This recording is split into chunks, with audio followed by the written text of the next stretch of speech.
दोस्तों, 2024 का लोकसभा चुनाव बहुत सारे मांगों को अपने अंदर समाहित किया हुआ है। मैं ऐसा क्यों बोल रहा हूँ वो तो आप लोगों को दिन प्रतिदिन न्यूज़ में आने वाली खबरों से ज्ञात ही होगा।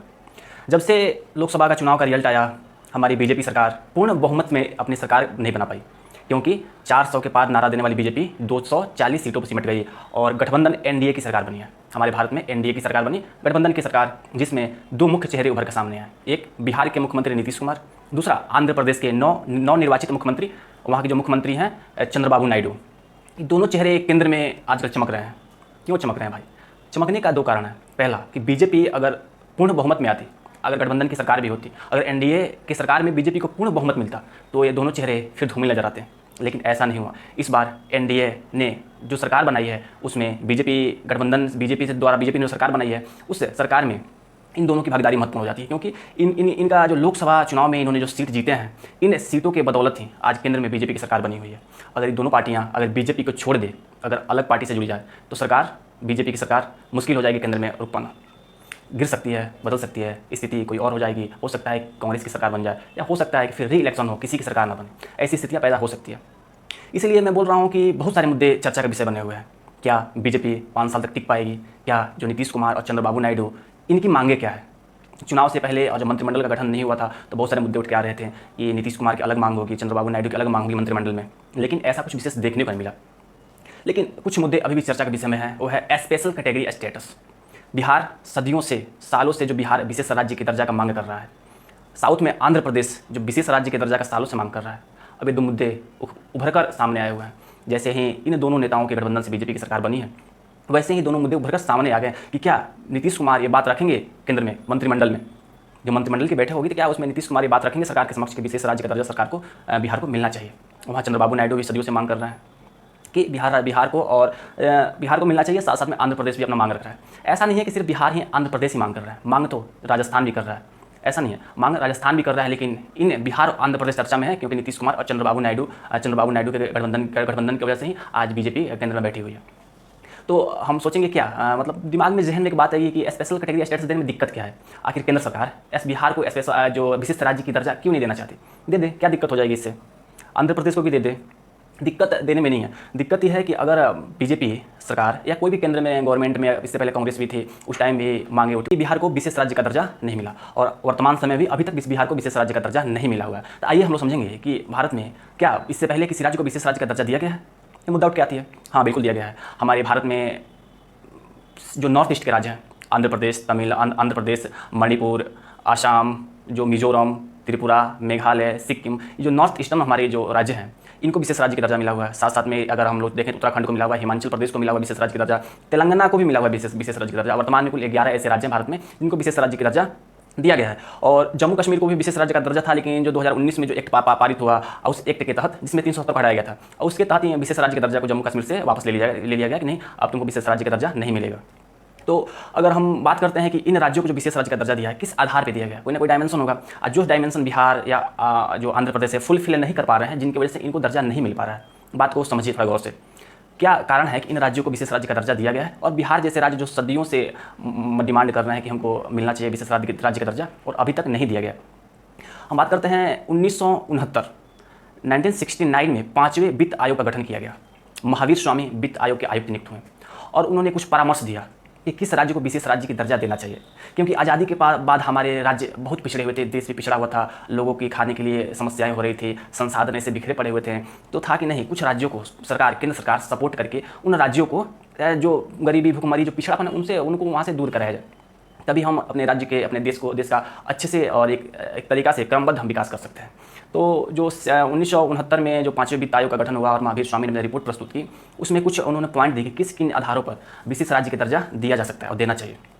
उन्होंने बताया कि कोई ऐसा राज्य जो पहाड़ी एरिया हो, जो दुर्गम हो, भारत के जो केंद्र सेंट्रल, जो भारत का जो केंद्र सरकार और भारत का जो केंद्र बिंदु है जहाँ से शासन चलता है, हमारे इस टाइम दिल्ली से केंद्र सरकार का नियंत्रण है और दिल्ली ही हमारे जो पार्लियामेंट है दिल्ली में, तो कहता है कि जो दुर्गम क्षेत्र हों, बहुत दूर स्थित हों, भारत के दूरस्थ क्षेत्र में पहाड़ी एरिया हों, उन राज्यों को विशेष राज्य की दर्जा देना चाहिए। एक कंडीशन 1 रखा।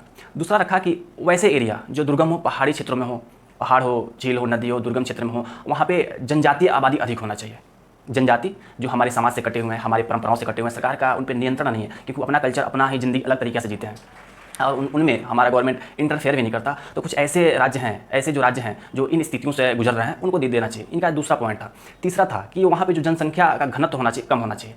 आदिवासी जनसंख्या है लेकिन जनसंख्या घनत्व भी वहाँ पे कम होना चाहिए, उन राज्यों को दिया जाए। इनका जो आई थिंक चौथा जो पॉइंट था, उनका मानना था कि वहाँ पर आधारभूत अवसंरचना का विकास अभी बहुत पिछड़ापन हो, आधारभूत इंफ्रास्ट्रक्चर अभी उतना डेवलप नहीं हो। जैसे शिक्षा के लिए स्कूल हो गया, हेल्थ के लिए हॉस्पिटल हो गया, ऐसे रोड हो गए हैं, ऐसे रेलवे कनेक्टिविटी हो गया। मतलब इन सब जो आधारभूत हमारी जो संरचना है, अवसंरचना है, इंफ्रास्ट्रक्चर है, इसका विकास उन राज्यों में अभी तक नहीं हुआ हो। अब और सबसे लास्ट जो पॉइंट का पांचवा बिंदु था वो था इंटरनेशनल बाउंड्री, मतलब उन राज्यों की सीमा किसी अंतर्राष्ट्रीय राज्य से, अंतर्राष्ट्रीय देश से जोड़ना चाहिए। जैसे हमारे जो राज्य हैं उनका जो लाइन बाउंड्री है वो किसी और देश से भी लगनी चाहिए। लगभग 5 बिंदु उन्होंने दिए, कहा कि इसके आधार पर हम किसी राज्य को विशेष राज्य का दर्जा दे सकते हैं, और जो राज्य ये फुलफिल करता है इन कंडीशनों को, उनको हमें देने में कोई दिक्कत नहीं है। और इसी आधार पे नॉर्थ ईस्टर्न जो राज्य थे उन राज्यों को दर्जा दिया गया, जिसमें मणिपुर था, अरुणाचल प्रदेश था। देखेंगे अरुणाचल प्रदेश की सीमा जो चाइना से लगती है, हमारी जो सिक्किम की सीमाएं हैं वो भी चाइना तिब्बत से लगती है, भूटान से लगता है। जैसे ये सब जो राज्य हैं, जैसे उत्तराखंड है, हिमाचल प्रदेश है, जम्मू एंड कश्मीर भी था, ये सब की सीमा अंतर्राष्ट्रीय राज्यों से लगता है, इसलिए इनको दिया गया। अब बात आता है क्या बिहार का सीमा भी लगता है? ऐसा नहीं है, बिहार राज्य जो स्पेशल कैटेगरी का मांग कर रहा है तो उसका भी तो सीमा लगता है ना। बिहार राज्य का सीमा भी नेपाल से जुड़ा हुआ है। बिहार राज्य जो हमारे बिहार राज्य इसका नेपाल से बाउंड्री टच करता है, जो अंतर्राष्ट्रीय जो बाउंड्री है टच करता है। इंफ्रास्ट्रक्चर को देखें तो इंफ्रास्ट्रक्चर भी बिहार में उतना डेवलप नहीं है, हमारी शिक्षा व्यवस्था उतनी उन्नत नहीं हुई है, जो हेल्थ सिस्टम वो भी गिरा हुआ है, रोड वगैरह इंफ्रास्ट्रक्चर, मतलब कुल मिलाकर आधारभूत संरचना जो किसी राज्य के डेवलप के लिए आधारभूत संरचना चाहिए वो पिछड़ा हुआ है।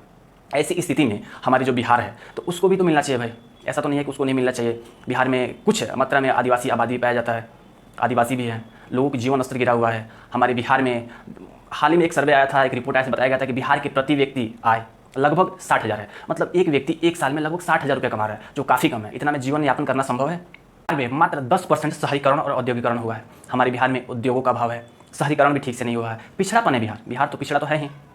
क्या? क्योंकि सरकार जितने सरकारें हुए हैं वो बिहार को स्पेशल कैटेगरी में लाने से इतराते हैं कि नहीं, इसको स्पेशल कैटेगरी में हम दर्जा नहीं देंगे। अब बात आती है कि जब 2000 ईस्वी में जब हमारा बिहार से झारखंड अलग हुआ तो बिहार के जो संपदा खनिज थे, जो मिनरल्स थे, जो हमारे ग्राउंड मिनरल्स हैं, जो ज़मीन से खुदाई करके खनन करके निकाले जाते थे, वो विशेषकर संसाधन हमारे जो झारखंड राज्य में चले गए। झारखंड में जाने के पास बिहार में उन संसाधनों का अभाव हो गया, बिहार की स्थिति और भी डाउन होती गई, गिरती गई। यहाँ पे उद्योगीकरण नहीं हुआ, यहाँ पे इंफ्रास्ट्रक्चर का विकास नहीं हुआ और बिहार पिछड़ता गया। और बिहार उस टाइम से ही स्पेशल कैटेगरी का मांग कर रहा है।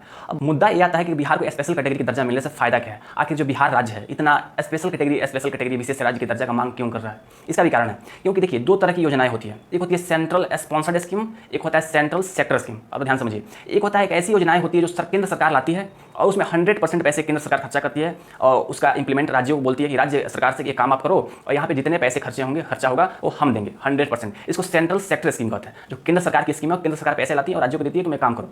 इसमें राज्यों का एक पैसा भी नहीं लगता है, वो 100% पैसा केंद्र सरकार की होती है, इसको कहते हैं सेंट्रल सेक्टर स्कीम। एक होता है सेंट्रल स्पॉन्सर्ड स्कीम, जिसमें सरकार जो केंद्र सरकार है वो राज्यों के सहयोग से किसी विकास के काम करती है। केंद्र सरकार राज्यों के सहयोग से विकासात्मक कार्य करती है, इसको कहते हैं सेंट्रल स्पॉन्सर्ड स्कीम। इसमें होता है कि अगर 100 रुपये किसी योजना पे खर्च करना है तो 60 रुपये केंद्र देगा और 40 रुपये राज्यों को देना पड़ेगा उसमें खर्च करने के लिए। 60-40 का रेशियो होता है उसमें। लेकिन जैसे ही किसी राज्य को विशेष राज्य का दर्जा मिलता है तो उसमें जो स्पेशल कैटेगरी के जो राज्य हैं, अगर उस राज्य में अगर सेंट्रल स्पॉन्सर्ड स्कीम जिसमें केंद्र और राज्य पैसे मिलाकर काम करते हैं, उसमें मात्र 10% उस राज्य को देना पड़ता है उस योजना में, और 90% लगभग 90% पैसा केंद्र सरकार खर्चा करती है। अगर मान लीजिए 100 रुपये खर्चा करना है किसी कोई काम करने के लिए, मात्र किसी विकासात्मक काम करने के लिए 100 रुपया खर्च है, उसमें से 90 रुपया केंद्र सरकार देगी और 10 रुपया राज्य सरकार को लगेगा। ये फायदा है। तो इन राज्यों के संसाधन है वो बचेंगे और उन संसाधनों का विकास राज्य अपने हिसाब से कर पाएंगे और केंद्र सरकार के जो पैसे आई उससे इंफ्रास्ट्रक्चर का विकास हो पाएगा। तो इन मुद्दों को लेकर लगातार बिहार और आंध्र प्रदेश पहले से परिचर्चा चल रहा था, लेकिन अभी तक बिहार को और आंध्र प्रदेश को जो नहीं मिला, अभी तक स्टेटस नहीं मिला, विशेष राज्य का दर्जा नहीं मिला। तो आप लोग बताइए कि बिहार और जो आंध्र प्रदेश है, इन राज्यों को विशेष राज्य का दर्जा मिलना चाहिए कि नहीं मिलना चाहिए? क्योंकि अभी चर्चा का विषय बना हुआ है। और बिहार राज्य में एक जो 5वें वित्त आयोग के जो सिफारिश है उसमें से एक पॉइंट थोड़ा सा बिहार को डाउन स्थिति में लाता है, क्योंकि यहाँ पर जनसंख्या घनत्व तो काफ़ी अधिक है। यहाँ पे वो 5वें वित्त आयोग का सिफारिश है जनसंख्या घनत्व कम होना चाहिए, जो बिहार में अधिक है। तो दिक्कत वाली बात है। लेकिन एक बिंदु की वजह से, एक राय और बात की वजह से क्या बिहार इतना पिछड़ा हुआ होते भी वहाँ पर विकास नहीं होना चाहिए?